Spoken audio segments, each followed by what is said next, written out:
உஷா, உஷா, நான் கூப்பிடுறது நீ கவனிக்காம போயிட்டே இருக்கேன். இப்பதான் நீ முந்தி மாதிரி இல்ல. நான் உன்னை எங்கெல்லாம் தேடினேன் தெரியுமா? உஷா, என்னை இப்படி வெறுக்கிறதுக்கு என்ன காரணம்? நீங்களா புரிஞ்சுக்குவீங்கன்னு எதிர்பார்த்தேன்.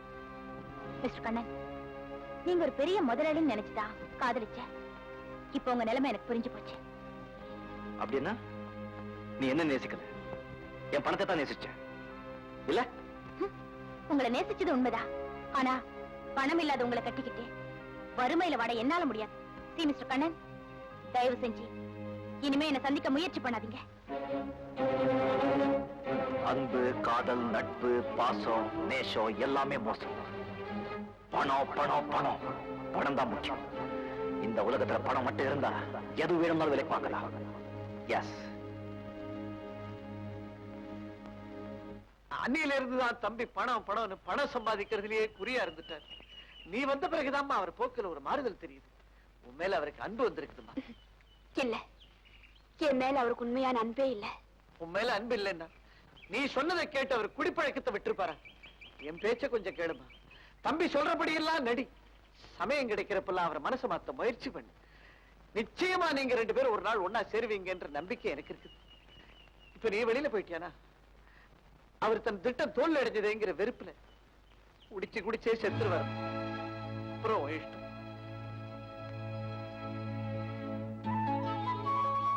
சரி சரி ராமண்ணே, அவருடைய அன்பு என்னைக்காவது எனக்கு கிடைக்குங்கிற நம்பிக்கையில அவர் சொல்றபடி நடிக்க சம்மதிக்கிறேன். அப்ப வாமா வா.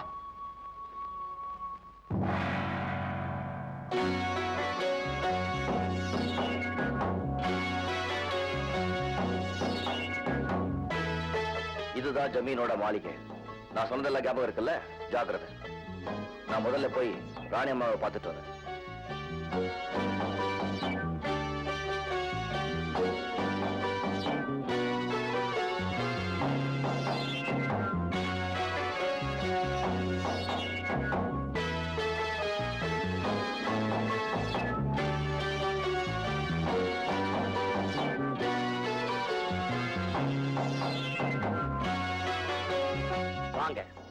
நீங்க தானே லெட்டர் எழுதின கண்ணன்? ஆமா.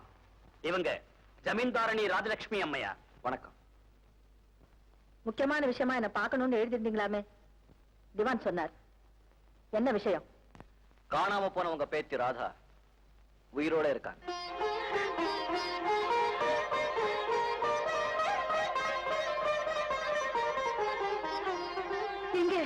வெளியே இருக்காங்க. அம்மா, அவசரப்படாதீங்க.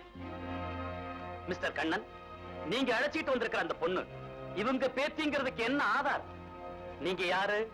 உங்களுக்கு அந்த பொண்ணு எப்படி கிடைச்சது? திவான் சார், சுமார் 12 வருஷங்களுக்கு முன்னால காவேரி ஆத்திலே மயங்கிற நிலைமையில ஒரு பொண்ணு மிதந்து வந்தது. அதை பார்த்து எங்க அப்பா தூக்கிட்டு வந்து பழக்க வச்சாரு. ஏதோ அதிர்ச்சியால அந்த பொண்ணுக்கு தான் யாரு என்னங்கிறது மறந்து போச்சு. யாரு என்ன கேட்டாலும் எதுவுமே தெரியாம முழிக்கும். அந்த பொண்ணுக்கு எதுவுமே தெரியாத நிலையில தானே வளர்க்கதான் முடிவு பண்ணாங்க. எங்க அப்பாவுக்கு நான் ஒரே பையன், வேற பெண் குழந்தைகளே கிடையாது. அதனால அந்த பொண்ணை ரொம்ப ஆசையா பாசமா வளர்த்தாரு, படிக்க வச்சாரு. அந்த பொண்ணு ரொம்ப புத்திசாலி. போன வருஷம் தான் எங்க அப்பா இறந்து போயிட்டாரு.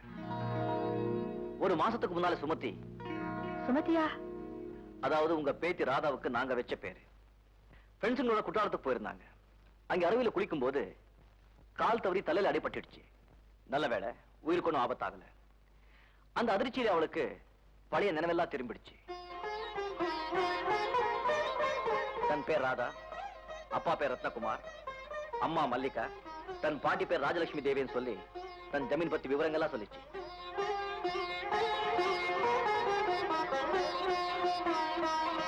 நானும் நடந்த விஷயம் எல்லாம் விசாரிச்சேன்.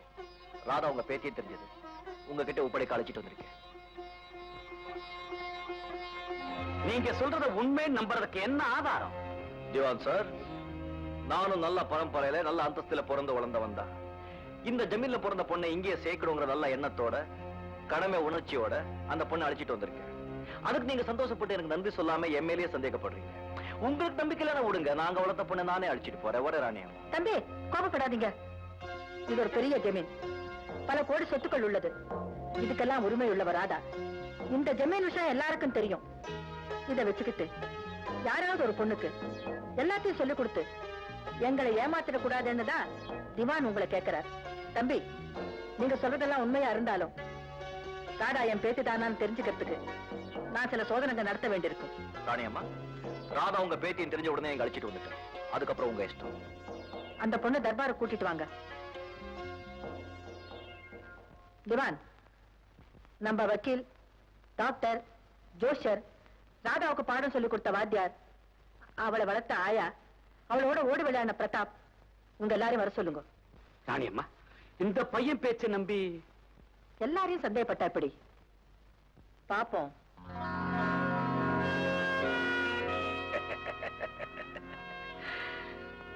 பாப்போம்.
பாட்டி, ஆத்துல விழுந்தப்ப போன ஞாபகம் சமீபத்துலதான் எனக்கு திரும்பி வந்துச்சு. என்ன பார்த்ததும் என் கண்ணேன்னு நீங்க என்ன கட்டி பிடிச்சிக்கீங்கன்னு எதிர்பார்த்தேன். பாசம் இல்லாம இருக்குமா? இருந்தாலும் நீங்க தான் காணாம போன ராதாங்கிறதுக்கு ஆதாரம் வேணுமா? நியாயம்தான். உங்க சந்தேகம் நியாயமானது. அதை தீர்த்து வைக்க வேண்டியது என்னோட கடமை.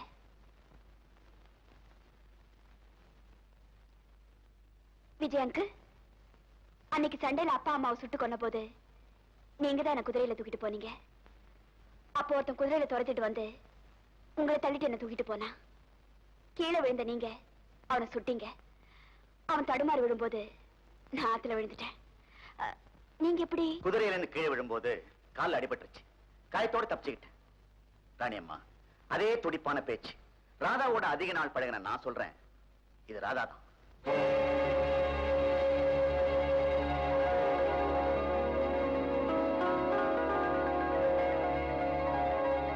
அம்மா, கேட்கறேன்னு கோவப்படக்கூடாது. பரவாயில்ல, கேளுங்க. உன் பிறந்த நாள் அன்னைக்கு நாம கோயிலுக்கு போனோம். மீதியை நான் சொல்றேன். அர்ச்சனை முடிஞ்சு பூஜாரி தீபத்தட்டை எடுத்துட்டு வரும்போது திவாஞ்சியோட மகன் பிரதாப் கும்பிடுறதுக்காக தீபத்தட்டை எட்டி தொட்டாரு. அப்ப தீபத்தட்டு கீழே விழுந்து என் பாவாடையில நெருப்பு பிடிச்சு கால்ல காயம் ஏற்பட்டுச்சு. டாக்டர் கௌதம், நீங்க எனக்கு 3 இன்ஜெக்ஷன் போட்டு காயத்துக்கு மருந்து வச்சு கட்டினீங்க. இப்ப நினைச்சாலும் அந்த எரிச்சல் எனக்கு ஞாபகத்துக்கு வருது. சந்தேகமே இல்லம்மா, நீ ராதா தான். அவசரப்படாதீங்க டாக்டர். இப்ப ராதா சொன்ன விஷயம் எல்லாம் ஏற்கனவே எல்லாருக்கும் தெரிஞ்சதுதான். இதையெல்லாம் இவங்களுக்கு சொல்லி கொடுத்து கூட இங்க கூட்டு வந்திருக்கலாம். எனக்கும் ராதாவுக்கு மட்டும் தெரிஞ்ச ஒரு விஷயத்தை பத்தி நான் கேட்க போறேன்.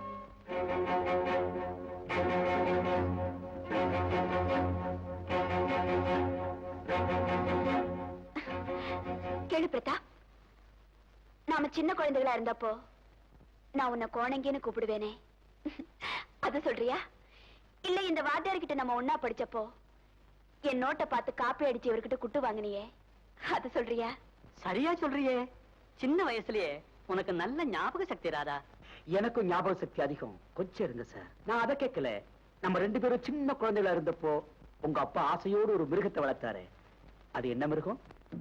ஓ, அதுவா?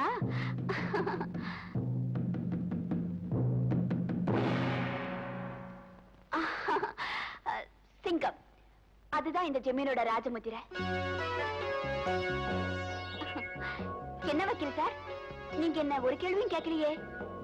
எல்லாத்துக்கும் சரியா பதில் சொன்னதுக்கு அப்புறம் உன்னை குறுக்கு கேள்வி கேட்கறதுக்கு நான் என்ன எதிர்க்கட்சி வைக்கலா? உங்க குடும்ப வைக்கலுமா? நீ ராதாதான்.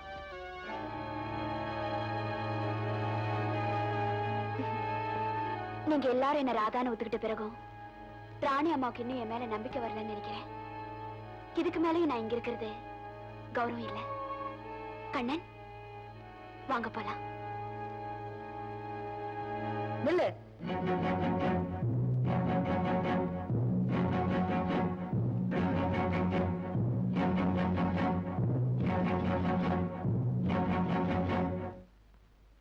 என் கூட வா. உன்னை ஒரு கேள்வி கேட்கணும்.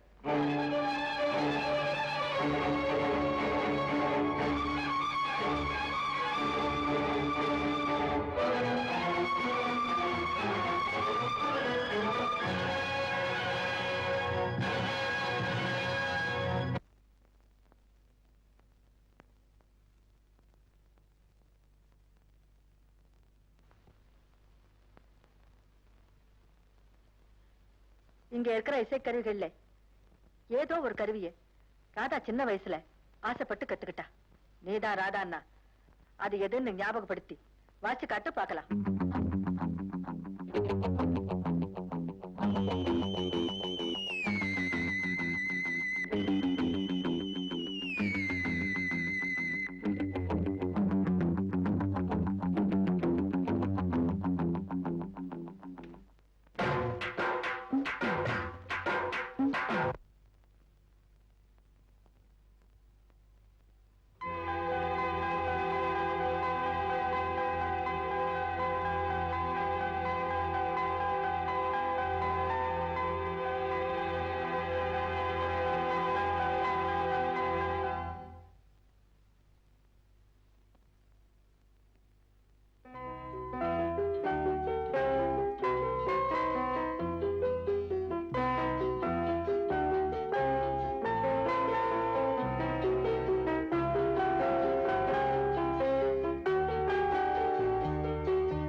உண்மையா நீ என் பேத்தி ராதாதாம்மா.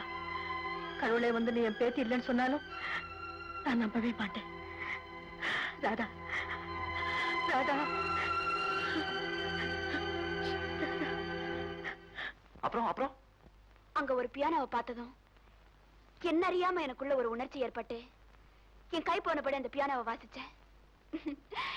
நீதான் என் பேத்தேன்னு ராணி அம்மா ஓடி வந்து என்ன கட்டி பிடிச்சுக்கிறாங்க. ராணி அம்மா ஏமாத்துறத நினைச்சா எனக்கு ரொம்ப பாவமா இருக்கு.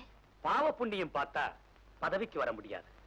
பாசமும் இரக்கமும் இருந்தா பணக்காரனாக முடியாது. கருணையும் தர்மமும் இருந்தா ரோட்ல பிச்சை தான் எடுக்கணும். பழிச்சன்னு சொன்னீங்க. ராதா, ஜாகிரதையா. கண்ணன், நீ இந்த அறையிலேயே தங்கிக்க. உன் திங்ஸ் எல்லாம் உன் வேலைக்காரர் ராமகிட்ட கொடுத்து அனுப்புறேன்.